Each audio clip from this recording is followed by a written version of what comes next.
दंपति को कुलदेवी तथा पितरों की आराधना करनी चाहिए। दोनों ही प्रसन्नचित होने चाहिए। ऐसा ना होने पर संतान अशांत असुरी वृत्ति की हो सकती है। इसी संस्कार से जुड़कर हम जो रात्रि जोगा देते हैं और दंपति को सुहागरात के दिन कमरे में प्रवेश करने से पहले पितरों को प्रणाम करवाते हैं। ये शायद हमारे बुजुर्ग जानते हैं। इस संस्कार मालिका का दूसरा संस्कार आता है पुंसवन संस्कार। यह संस्कार तीसरे माह में किया जाता है। इस माह में शिशु का लिंग निर्धारित होता है। माता पिता का प्यार उनके इस माह में शिशु का लिंग निर्धारित होता है। माता पिता का प्यार, उनके अच्छे विचारों का गर्भ पर बहुत परिणाम होता है। इस समय में अच्छी अच्छी किताबें पढ़ना और आध्यात्मिकता में रुचि रखना जरूरी है। इस संस्कार मालिका में तीसरा संस्कार आता है सीमंतोन्नयन संस्कार। और ये संस्कारों में भी मैं क्वेश्चन करने वाली हूँ, एग्जाम में इस पे भी, तो ध्यान से सुनो। सीमंतोन्नयन संस्कार आता है तीसरे नंबर पे। यह संस्कार छठे और सातवें महीने में किया जाता है। इस समय गर्भ धीरे धीरे विकसित हो रहा होता है। ऐसे में माता को मानसिक रूप से सकारात्मक रखना होता है। बच्चे के विकास के समय माता के मन में कई इच्छाएं निर्माण होती है। ये चीज भी हम करते हैं। जो ये रहता है उसे मराठी में कहते हैं दोहाड़े, तथा मारवाड़ी में हम क्या कहते हैं? मारवाड़ी में क्या कहते हैं? साथ कहते हैं। गर्भस्थ शिशु गर्भनाल के जरिए मां से जुड़ा होता है। इसलिए गर्भस्थ शिशु के विकास में कोई रुकावट ना हो, इसके लिए माता की सारी इच्छाएं पूरी की जाती है। माता को तिलक लगाते हैं। तिलक लगाकर उनकी खोल भरी जाती है। खोल भरकर सभी रिश्तेदार गोद भराई करते हैं, माता को आशीर्वाद देते हैं, उसे नवीन वस्त्र पहनाते हैं। यही आनंदमय तरंगे शिशु तक पहुंचकर उसके विकास में मददगार होती है। इस समय सभी रिश्तेदार मिलकर गीत गाते हैं। रघुपति राघव राजा राम, जगत की रक्षा करो भगवान। रघुपति राघव राजा राम, जगत की रक्षा करो भगवान। जगत की दादी कमरे में आई, हाथ जोड़ कर विनती मांगी। ऐसा ललना दो भगवान, पढ़े लिखे हो बलवान। रघुपति राघव राजा राम, जगत की रक्षा करो भगवान। इस संस्कार मालिका में चौथा संस्कार आता है जातकर्म संस्कार। संस्कारों के नामों पे ध्यान दो, संस्कारों के एक्सप्लेनेशन पे ध्यान दो। इस पे क्वेश्चन है, प्राइज लो, विनर बनो और सदा के लिए इसको स्मरण में रखो। यह संस्कार जातकर्म, यह संस्कार बालक के जन्म के पश्चात किया जाता है। दाई बच्चे को बाहर लाती है और बाहर लाते समय कैसी नाचते हुए आती है देखना।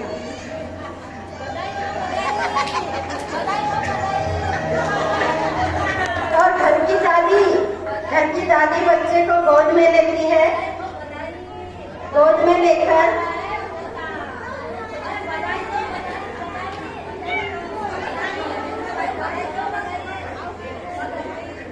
दादी उसको गोद में लेकर दाई को बधाई देती है और उसके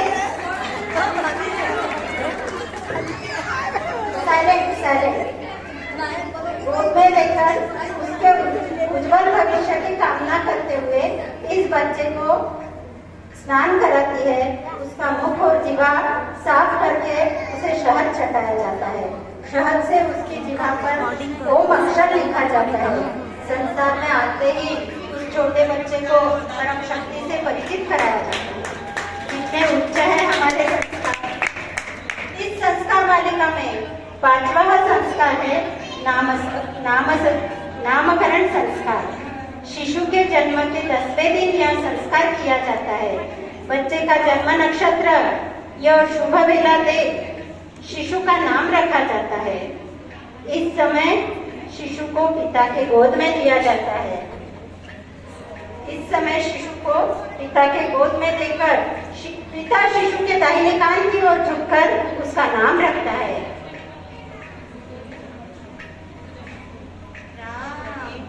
राघव।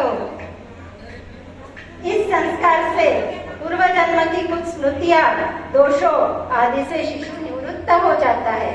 वैदिक मान्यता के अनुसार शिशु का नाम भगवान, संतों या महापुरुषों के नाम पे होना चाहिए, परंतु आजकल तो लाली डॉली ऐसे अंग्रेजी नामों का चलन चल पड़ा है ना।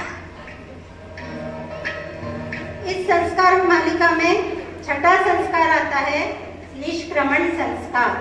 छठा संस्कार है निष्क्रमण संस्कार। मैं रिपीट इसलिए कर रही हूँ कि प्राइज भी तो लेना है ना। माता के गर्भ में शिशु बहुत ही सुरक्षित होता है। बाहरी वातावरण से तालमेल बिठाना उसके लिए कठिन होता है। हमारा शरीर पंचतत्वों से बना है। इस शिशु के शरीर को मालिश, घुंटी घासा देकर धष्टपुष्ट बनाया जाता है।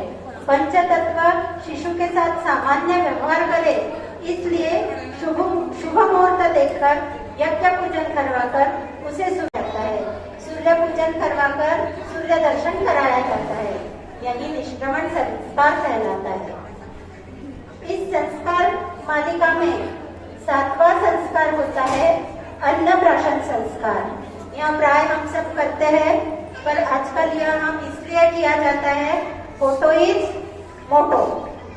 तो मेन उद्देश्य फोटो होता है, फिर बाकी उद्देश्य उसके पीछे तर्क शायद नहीं मालूम है। शिशु को पहली बार अनुष्ठान पूर्वक सात्विक अन्न खिलाना ही अन्नप्राशन संस्कार है। शिशु की पाचन शक्ति अब प्रबल होने लगती है, इसलिए ठोस आहार खिलाकर उसके पोषण तथा शारीरिक विकास की कामना करना ही प्रमुख उद्देश्य होता है। अन्न को प्राण कहा गया है और अन्न से मन का निर्माण बताया गया है। इसलिए शुभ नक्षत्र और मुहूर्त में शिशु को बलवान और बुद्धिमान बनाने के लिए घर के बड़े लोग उसे हमेशा अन्न खिलाते हैं। और अन्नप्राशन करवाते समय गीत गाया जाता है, खीर तो प्रेम से खाओ लाला, पहली बार धान को चखो लाला, खीर तो प्रेम से खाओ लाला, पहली बार धान को चखो लाला, प्यारे लाला दुलारे लाला, प्यारे लाला दुलारे लाला, खीर तो प्रेम से खाओ लाला। तत्पश्चात 8वां संस्कार है चूड़ाकरण संस्कार। चूड़ाकरण संस्कार को मुंडन भी कहा जाता है, मारवाड़ी में हम उसे झंगला कहते हैं। यह संस्कार पहले या तीसरे साल में करना चाहिए। माता के गर्भ से बच्चे के शीश पर गंदगी चिपकी होती है। मुंडन करने से उन केशों के साथ साथ उन संस्कारों का शमन हो जाता है तथा सुसंस्कार ग्रहण करने के लिए उसके शीश रंध्र खुल जाते हैं।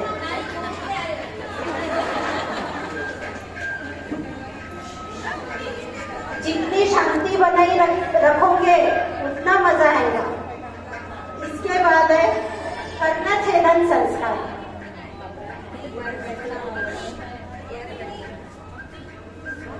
हमारे इस संस्कार मालिका का 10वां संस्कार कहलाता है कर्णछेदन संस्कार। कर्णछेदन यानी कान छिदवाना। इस संस्कार से हम बोलते हैं कान छिदा दे बेटा, मेरा बच्चा तो बेटी ले जावे कान सिधाई के लेके आवे, पर विदेलारे उद्देश्य कही है, विदेलारे तर्क कही है, समझ ले रहा कर्ण छेदन यानी कान चिपकाना। इस संस्कार से शिशु में रक्षा का विश्वास जागता है। बच्चों के कुंडली में राहु केतु नक्षत्रों को शांत करने में, ग्रह बाधा का विनाश करने में इस संस्कार का अपना महत्व है। इस संस्कार मालिका में 10वें नंबर का संस्कार है यज्ञोपवीत संस्कार। बहुत ही महत्वपूर्ण संस्कार है और ये संस्कार के प्रत्यक्ष दर्शन करवाने के लिए चंचल ने तो इस साल ग्रुप की ओर से कार्यक्रम भी रख लिया है उपनयन का। तो यज्ञोपवीत संस्कार को उपनयन भी कहा जाता है। इस संस्कार में सभी परिजनों को बुलाया जाता है। परिजन आकर इस संस्कार में बटुक को आशीर्वाद देते हैं और यज्ञ तथा मंत्रोच्चारण के साथ बटुक को जनेऊ धारण कराया जाता है। यज्ञोपवीतम परमं पवित्रं प्रजा पवित्रस्य सहजं पुरस्तात् आयुष्यमग्रं प्रतिमञ्च शुक्रं यज्ञोपवीतः बलमास्तु तेजम् यज्ञोपवीतः बलमास्तु तेजम्। जनेऊ कोई साधारण सूत्र नहीं होता है। उसके 3 भागों में ब्रह्मा विष्णु महेश का वास होता है। इससे शिशु को बल विद्या एवं तेज प्राप्त होता है। भगवान जनेऊ रूप में मेरे साथ है, यह भावना उसमें जागृत होती है। इस संस्कार के बाद इस संस्कार मालिका में 11वां नंबर आता है वेदारंभ। वेदारंभ संस्कार जीवन में विद्यार्जन का बहुत महत्व है, क्योंकि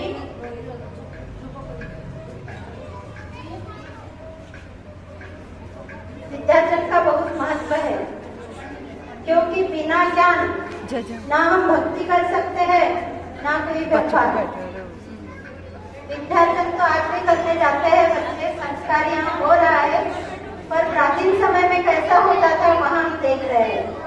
प्राचीन काल में गुरुकुल में बच्चों को भेजा जाता था, केवल अर्थार्जन ही नहीं तो अपितु बच्चों में बड़ों के प्रति आदर, नीतिमत्ता, सभ्यता, आध्यात्मिकता, इन सब बातों पर लक्ष्य केंद्रित किया जाता है। गुरुजी बच्चों को किस तरह पढ़ा रहे हैं।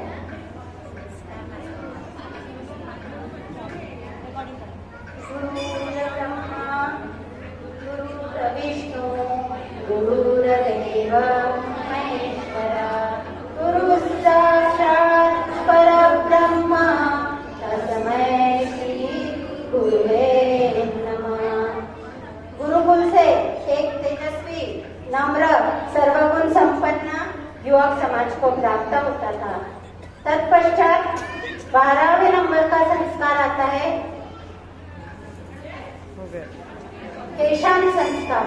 गुरु के यहाँ से शिक्षा प्राप्त करने के पश्चात विद्यार्थी के सारे केशों का वपन होता था। वपन तो मुंडन में भी हुआ था, पर इस संस्कार में वपन के साथ साथ विद्यार्थी की पहली बार दाढ़ी भी बनाई जाती थी। मुंडन में भी हुआ था, पर इस संस्कार में वपन के साथ साथ विद्यार्थी की पहली बार दाढ़ी भी बनाई जाती थी। इस संस्कार के लिए उत्तरायण श्रेष्ठ है। यह संस्कार पवित्रता का प्रतीक है। इस संस्कार मालिका में 13वां संस्कार है समावर्तन संस्कार। ब्रह्मचर्य आश्रम से गृहस्थ आश्रम में प्रवेश करने को समावर्तन संस्कार कहा जाता है। सन्यासी को समाज में लौटने के पूर्व मानसिक रूप से तैयार करके कुटुंब में, समाज में किस तरह व्यवहार करना है, नीति मूल्यों को किस तरह संभाल कर रखना है, यह सब सिखाया जाता है। इस संस्कार मालिका में 14वां नंबर का संस्कार है विवाह संस्कार। हम सब जानते हैं विवाह संस्कार को, और यह सभी जाति धर्म में किया जाता है, परंतु इसके पीछे के पवित्र उद्देश्य पे आजकल ध्यान नहीं दिया जाता।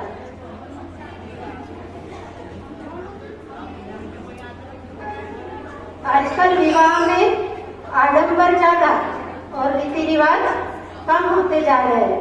इस बात से सहमत है सब जन? बहुत आडंबर हो गया है और हमारी संस्कृति क्या थी, रीति रिवाज क्या थे, वो सब हम भूल गए। अग्नि के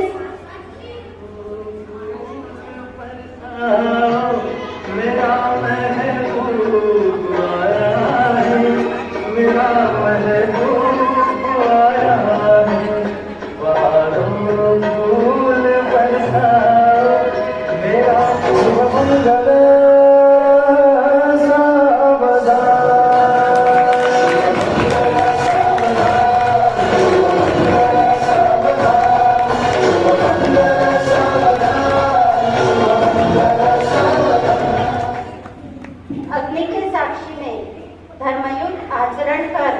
वैदिक मंत्रों के साथ पति पत्नी को फेरे करवाते हैं।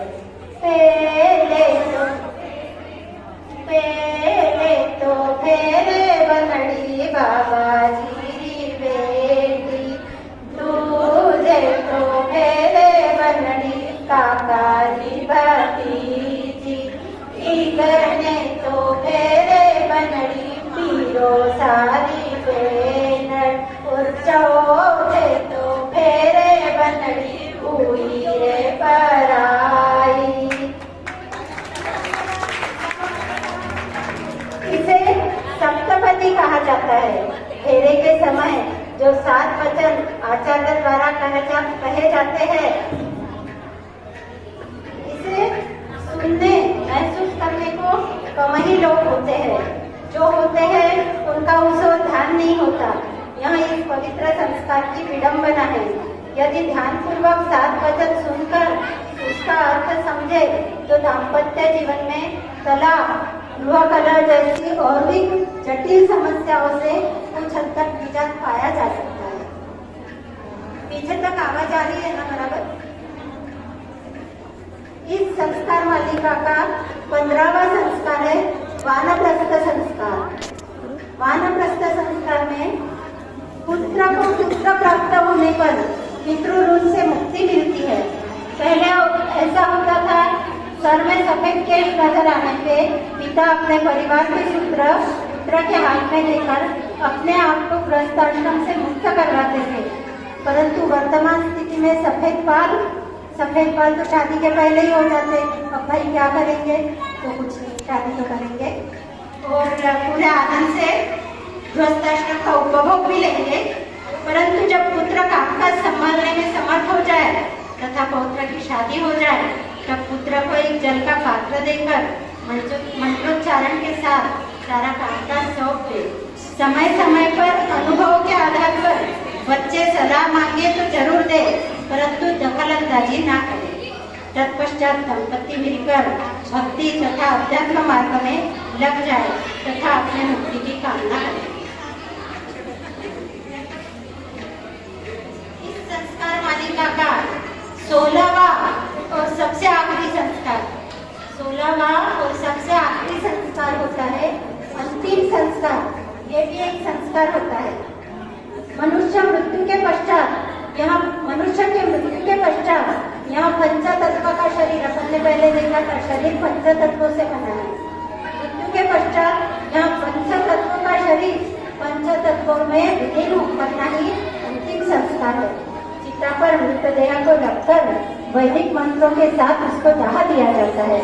उसमें घृत, चंदन, तुलसी का सूखा पौधा जैसी पवित्र वस्तुओं का उपयोग करते हैं। इस संस्कार से मृतात्मा को शांति मिलती है। हमारे वैदिक ग्रंथों में लिखा है, हर एक मनुष्य के जीवन में यह 16 संस्कार होना अनिवार्य है। इससे मनुष्य अर्थपूर्ण, संस्कार संपन्न, सुखमय जीवन व्यतीत कर मोक्ष को प्राप्त होता है। कुछ संस्कार हम जानते थे पर मानते नहीं थे, जो मानते थे करते भी थे, परंतु उसके पीछे के तर्क नहीं समझते थे। तो क्या हमारे द्वारा किया गया ये छोटा सा प्रयास आपको पसंद आया?